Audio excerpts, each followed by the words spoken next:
Well, we're in week 10 of our journey to surrender to our husbands, not submit in a worldly fashion, not to follow what the world says that submission is, because boy, that's nasty. Who would want to do that? But what we're journeying in is surrendering in a God honoring way, in the way that actually God created it to be. We are stepping back so that our husbands can step forward and take leadership in our families, in our homes.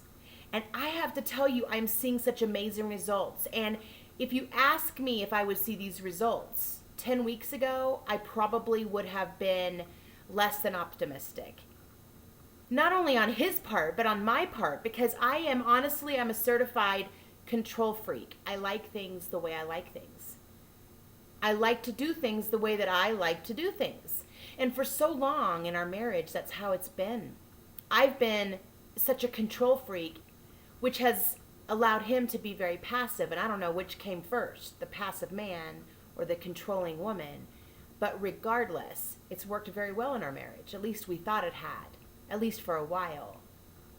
But what I'm finding out is that's not how God created it. And so it's really not natural. It's not good for my husband and I. It's actually not even good for my kids to see that, because that's not what a God honoring marriage looks like. So I've been on this journey. I hope you've been on it with me to really surrender to our husbands. And this week, what I've been doing is encouraging him with my words.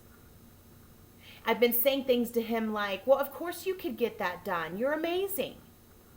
Or, I'm so glad you're handling the finances because you're so good analyzing things.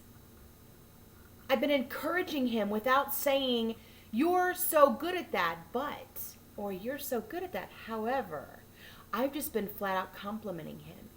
And he came upstairs today after a meeting on the phone with his work, and he was beaming. He said, I rocked that meeting. He said, my confidence level is out of this world. It's off the charts. I was amazing in there. I've never heard him talk like that before. But his confidence level is so high because he believes in himself. And you know why I think he does? In part, because I believe in him. I really do. I really believe that he has what it takes to lead this family. I couldn't have said that 10 weeks ago. I was so busy managing and controlling everything that he didn't even have a chance. Now, I can't take all the blame myself. He was indeed a very passive man, but I'm not seeing that anymore. I'm seeing him actually step up in ways I never thought he could. When he prays at night with our family, with our kids, the weight of his prayers, they're amazing. When our kids are arguing, he steps in and he works through the process with them. I'm almost feeling a bit lazy because I'm not doing it all. I'm not doing everything. I'm not handling everything. He's stepping up.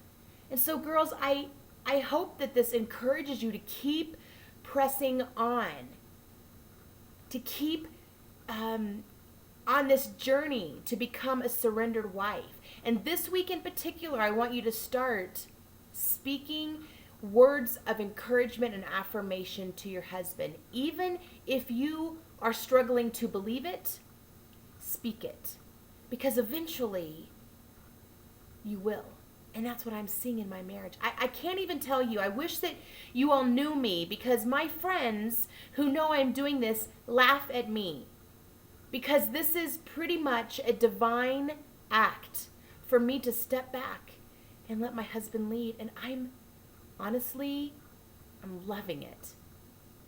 And I know that he is too, because I'm seeing such positive results. So keep doing what you're doing. Find ways to encourage your husband every day. Find 5 things you can say to him that are flat out compliments, flat out votes of confidence. And then report back and let me know how it's going. My guess is, based on my experience, that you're going to see amazing results because of it. Let's keep doing this, and let's watch our marriages and our families blossom. Have a good day.